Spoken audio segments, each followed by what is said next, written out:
तो दोस्तों, हाल ही में जियोपॉलिटिक्स के अंदर एक बहुत ही बड़ा बदलाव होने जा रहा है और भारत को बस कुछ नहीं करना है। भारत को सारा बना बनाया प्लान मिलेगा जिसके तहत केवल भारत को फायदा उठाना है और चीन को जबरदस्त झटका देना है। दरअसल अमेरिका का प्लान है कि अमेरिका सऊदी अरब के साथ एक सुरक्षा समझौता साइन करने वाला है, परंतु अमेरिका का ऐसा मानना है कि सऊदी यदि इजराइल के साथ अपने संबंध सुधार लेता है तो सऊदी की सुरक्षा की जो गारंटी है वो अमेरिका लेगा और अमेरिका की सेना सऊदी के अंदर तैनात हो जाएगी। और अमेरिका का यह फैसला इसलिए आया है क्योंकि चाइना मिडिल ईस्ट के अंदर अपनी प्रेजेंस को बढ़ा रहा है और यदि अमेरिका और सऊदी के बीच में यह समझौता हो जाता है तो न सिर्फ चीन की प्रेजेंस बल्कि चीन का जो BRI है वो मिडिल ईस्ट के अंदर मिट्टी में मिल जाएगा। क्योंकि सऊदी बहुत समय पहले से यह चाहता था कि सऊदी अरब की सुरक्षा की गारंटी अमेरिका ले,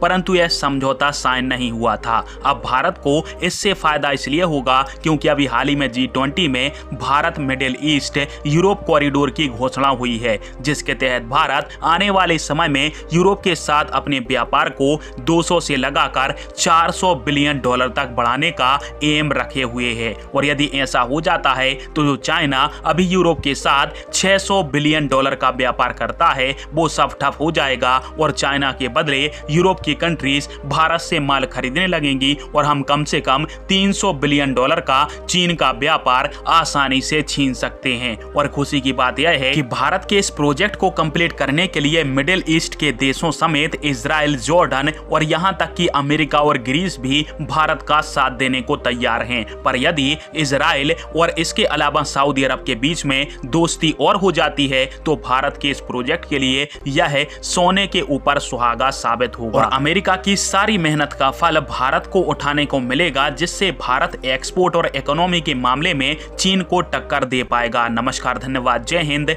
वंदे मातरम।